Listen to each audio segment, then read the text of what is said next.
생각 자체는 습관들을 통해서 저절로 일어납니다. 우리 마음 배경이 침묵할 때도 생각은 일어납니다.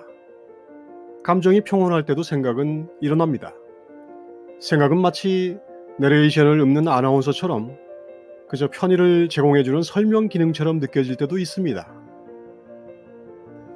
그래서 내레이션을 하는 동안에는 별 불편함을 느끼지 못합니다. 이미 같은 제목의 네 번째 동영상을 보고 있다 보니 도대체 왜 내가 지금 이런 이야기를 듣고 있는지 기억이 나지 않을 때 내레이션이 말해줍니다. 에고 이해, 마음을 넘어서 사편에 이르러 드디어 마음을 멈추려고 한다.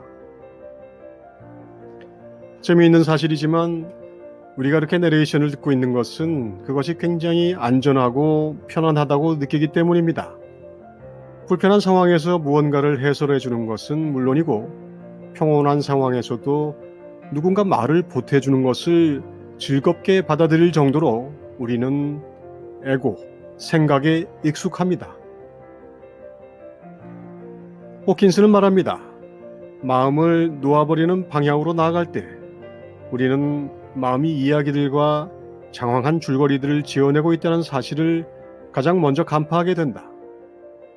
수많은 사연과 역사와 반추가 매 순간 등장합니다. 매 순간 우리는 생각의 내레이션을 통해 자신의 프레임을 반복해 확인합니다. 결국 우리가 이길 수 있는 방법은 바라보는 것뿐인데 그것이 왜 이토록 어려운지가 확인됩니다. 매 순간 왕조의 전 역사를 반복하는 웅장한 광고판 안에서 아무것도 없이 텅 빈 하늘만 바라보겠다고 하는 감옥에서 갓 풀려난 죄수가 녹두리를 하고 있는 광경을 상상해 보십시오. 광고판은 매우 다채로운 반면 우리가 바라보는 사막 같은 풍경에는 아무것도 주목할 만한 것이 없습니다. 그것은 직접 체험하기 전에는 무엇이 자유로운지조차 알 수 없는 허전함입니다. 과연 이런 싸움에서 우리는 작은 승리나마 쟁취할 수 있을까요? 그러나 가능합니다. 처음부터 우리는 깨달음 전통을 보면서 이런 생각들과 생각을 떠받쳐주고 계속 증장시키는 에너지가 실제로는 모두 우리 마음에서 나온다는 것을 알고 있기 때문입니다. 저 현란한 광고판은 알고 보면 우리가 낸 세금으로 반짝거리고 있는 것이죠. 이때부터 우리는 초점을 모을 수 있습니다. 광고판을 광고판으로 여기기 시작하는 순간부터 우리가 텅 빈 허전함을 채우기를 포기하는 순간부터 생각하려는 동기들에 대해 깊이 이해하고 그것을 놓겠다고 선언하는 순간부터 초점을 모을 수 있습니다. 이 선언이 다른 에고의 의도적 부추김과는 다른 것은 생각과 감정, 즉 마음을 통해 뭔가를 얻겠다는 의도를 포기하는 것이기 때문입니다. 생각의 배후에 있는 동기를 놓아버리는 데 초점을 맞추는 것이죠. 나는 생각하지 않겠다는 것이 아니라 나는 생각할 필요가 없다고 선언하는 것입니다. 그 다음 수행은 생각을 포기한 순간부터 발생하는 모든 두려움을 견디는 것입니다. 이 두려움은 일종의 습성일 뿐이어서 별 일이 생기지 않습니다. 전혀 아무 일이 생기지 않는 경우가 대부분입니다. 물론 이 습성마저 육체적으로 연계된 신경증적인 경우가 없지는 않습니다. 이렇게 선언의 단계, 호킨스가 말하는 내려놓는 시작의 단계에 들어가는 것이 가장 중요합니다. 이것은 한 번으로 끝나는 것이 아니라 뭔가 놓쳤다고 생각될 때마다 계속 반복해야 하는 깨어있음의 신호입니다. 이것을 기적 수업에서는 내 생각은 아무런 의미가 없다 라고 표현합니다. 깨어있음의 원리는 간단합니다.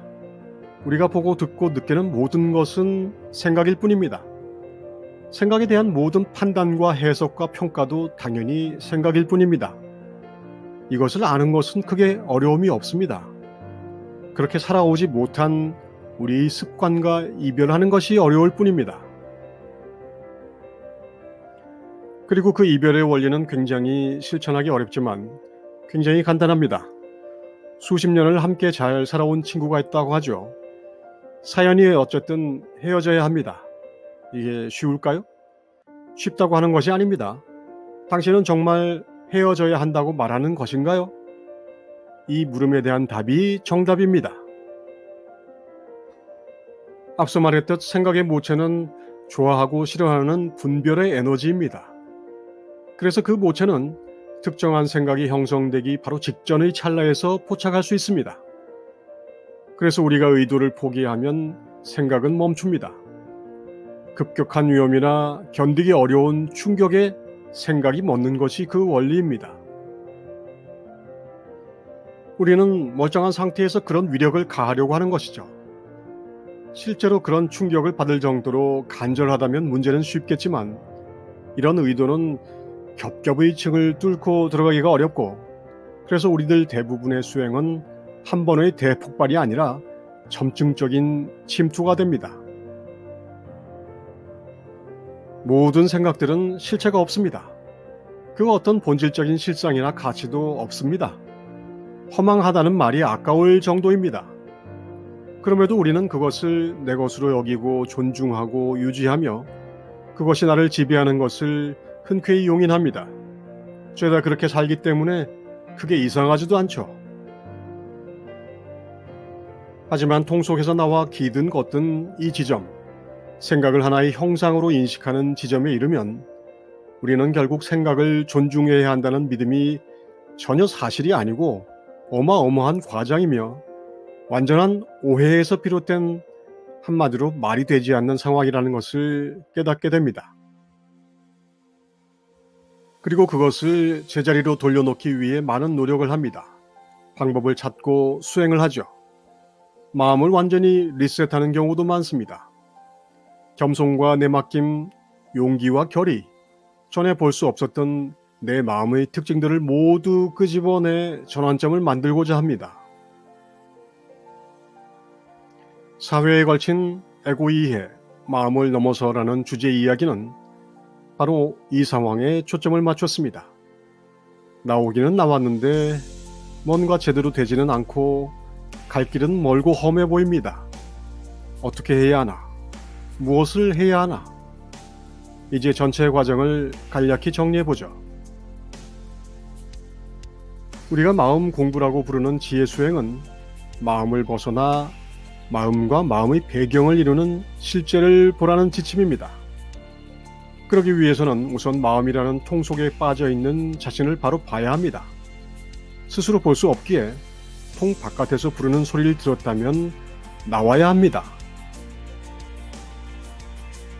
그리고 그 마음이 왜 그렇게 스스로를 폐쇄적으로 가두었는지를 이해해야 합니다.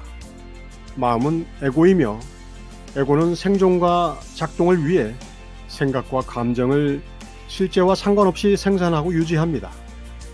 자, 이제 생각이라는 것이 그냥 에고가 만들고 운용하는 일종의 형상이라는 것을 알게 됐습니다. 마지막으로 에고와 생각의 사실을 알았다면 당연하게도 그 원리에서 춤추는 것을 멈춰야 합니다. 깨어있음 수행에는 많은 지침이 있습니다.